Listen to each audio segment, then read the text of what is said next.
সুপ্রিয় শিক্ষার্থীরা, তোমরা যারা জাতীয় বিশ্ববিদ্যালয়ের অধীনে অনুষ্ঠিত আসন্ন প্রথম বর্ষের ফাইনাল পরীক্ষাটি দিতে যাচ্ছ তাদের জন্য আমি ধারাবাহিকভাবে সাজেশন বর্ণনা করছিলাম। তো সাজেশনের আজকের পর্বে আমরা আলোচনা করব গণিত মেজর স্টুডেন্টদের জন্য ফান্ডামেন্টাল অফ ম্যাথমেটিক্স এই সাবজেক্টটি নিয়ে। তো ফান্ডামেন্টাল অফ ম্যাথমেটিক্স এই সাবজেক্টটাকেও আমরা অন্যান্য সাবজেক্টের মতো তিনটা ভাগে ভাগ করেছি। প্রথম ভাগে আমরা দেখব যে বই থেকে কোন কোন চ্যাপ্টারগুলো পড়লে আমরা 64+ আনসার রাখতে পারবো।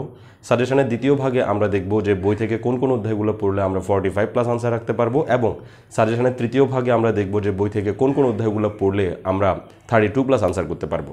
তো প্রথম ভাগে আমরা দেখি যে বই থেকে কোন কোন অধ্যায়গুলো পড়লে আমরা 64+ আনসার রাখতে পারবো। তো 64+ আনসার রাখতে পারার জন্য যেসব অধ্যায়গুলোকে আমি এখানে নির্বাচন করেছি, অধ্যায়গুলো হচ্ছে অধ্যায় 4, অধ্যায় 5, অধ্যায় 6, অধ্যায় 7, অধ্যায় 8, অধ্যায় 10 এবং অধ্যায় 11।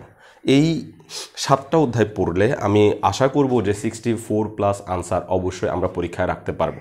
তো সাজেশনের দ্বিতীয় পর্বে আমরা আলোচনা করব যে বই থেকে কোন কোন অধ্যায়গুলো পড়লে আমরা 45+ আনসার রাখতে পারবো। তো 45+ আনসার রাখতে পারার জন্য আমি যেসব অধ্যায়গুলোকে সিলেক্ট করেছি সেগুলো হচ্ছে অধ্যায় 7, অধ্যায় 8, অধ্যায় 10, অধ্যায় 11 এবং এই নিচের যে অধ্যায়গুলো দেখা যাচ্ছে এই অধ্যায়গুলো থেকে যে কোনো একটা অধ্যায় আমাদের করে রাখতে হবে। অর্থাৎ অধ্যায় 7, 8, 10, 11 আমাদেরকে করতেই হবে এবং সেই সাথে আরেকটা অধ্যায় করতে হবে। সেই আরেকটা অধ্যায় হয় 4, না হয় 5, না হয় 6, তোমার যেটা সুবিধা হয় তুমি সেটা করবা।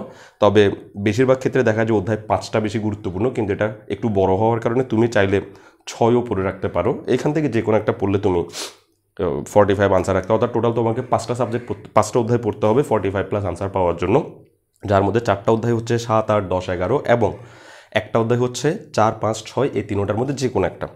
সাজেশনের তৃতীয় পর্বে আমরা দেখব যে বই থেকে কোন কোন অধ্যায়গুলো পড়লে আমরা অন্ততপক্ষে 5 মার্কস আনতে পারবো, অর্থাৎ 32+ আনসার রাখতে পারবো। তো 32+ আনসার রাখার জন্য আমি সাজেশনটাকে 3টা সেক্টরে ভাগ করেছি, যার মধ্যে একটা সেক্টরে আমি রেখেছি খুবই সহজ সহজ অধ্যায়গুলোকে রাখছি। প্রথম বিভাগে আমি রাখছি 2, 3, 4, 5, অর্থাৎ অধ্যায় 2, অধ্যায় 3, অধ্যায় 4, অধ্যায় 5 এই 4টা অধ্যায় যদি তুমি কমপ্লিট করতে পারো তাহলে তুমি অবশ্যই পাশ করে ফেলবা আশা করা যাচ্ছে। দ্বিতীয় বিভাগে আমি রাখছি যে অধ্যায় 5, অধ্যায় 7, অধ্যায় 6, অধ্যায় 8, অধ্যায় 5, 6, 7, 8 এই 4টা অধ্যায় যদি তুমি পড়ো তাহলে তুমি অবশ্যই পরীক্ষায় 32+ আনসার পেয়ে যেতে পারো। এবং থার্ড গ্রুপে আমি রাখছি যে অধ্যায় 7, অধ্যায় 8, অধ্যায় 10 এবং অধ্যায় 11, অর্থাৎ এই 3টা গ্রুপের যে কোনো একটা গ্রুপের অধ্যায়গুলো সিলেক্ট করে তুমি পড়া শুরু করলে তুমি অবশ্যই পরীক্ষায় পাশ করতে পারবা এবং আমি আশা করব যে এখান থেকে 32+ আনসার আসবে।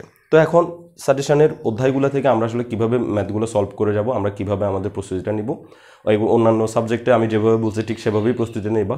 এখানে তুমি করবা কি, প্রথমে মেজর এবং নন মেজর আসছে যে টাইপের ম্যাথগুলো, সেই টাইপের ম্যাথগুলো নিয়ে প্রথমে তুমি আলোচনা করে ফেলবা, শিখে ফেলবা। সেই টাইপের ম্যাথগুলো যদি ঘুরাইও দেয় পেঁচাইও দেয় তুমি যেন করতে পারো। এবং সেই ম্যাথগুলো করার পরে তোমার যদি মনে হয় ঢাকা ইউনিভার্সিটি, চট্টগ্রাম ইউনিভার্সিটি কোনো একটা ইউনিভার্সিটি আসছে এবং তোমার কাছে মনে হচ্ছে যে এটা গুরুত্বপূর্ণ আসতে পারে, এই টাইপের প্রশ্ন থাকলে তুমি সেটাও একটু করে করে রাখতে পারো।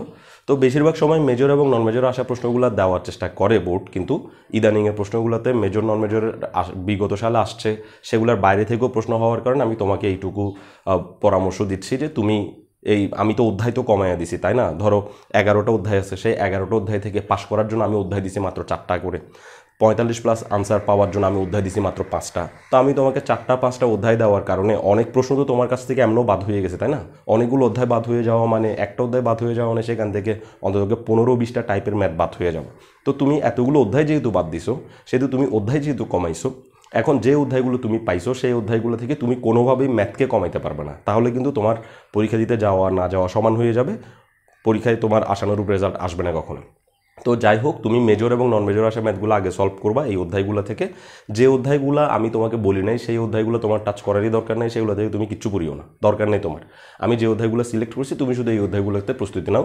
তুমি যদি একদম নতুন হয়ে থাকো তাহলে তুমি প্রথমে 32 নাম্বার পাওয়ার জন্য ভালোভাবে প্রস্তুতি নাও, তারপরে 32 নাম্বার পাওয়ার জন্য প্রস্তুতি নেওয়ার পর তুমি চলে যাবা যে 45+ নাম্বার পাওয়ার জন্য, এবং তুমি যদি এইটুকু কমপ্লিট করতে পারো তাহলে তুমি 64+ নাম্বার পাওয়ার জন্য প্রিপারেশন শুরু করবা। সরাসরি 64+ নাম্বার পাওয়ার জন্য প্রিপারেশন শুরু করলে পরীক্ষায় তোমার রেজাল্ট খারাপও হয়ে যেতে পারে। তো তুমি 32+ পাবা এই টাইপের প্রিপারেশনটা সবার আগে নেওয়ার চেষ্টা করুন। তো যাই হোক, আমি আশা করব যে আমার দেখানো পরামর্শ এবং আমার দাগানো অধ্যায়গুলো পড়লে তুমি অবশ্যই আশানুরূপ ফলাফল রাখতে পারবা। তো আসন্ন পরীক্ষার জন্য শুভকামনা জানিয়ে আজকের সাজেশনের এই পর্ব এখানেই শেষ করছি। ধন্যবাদ সবাইকে।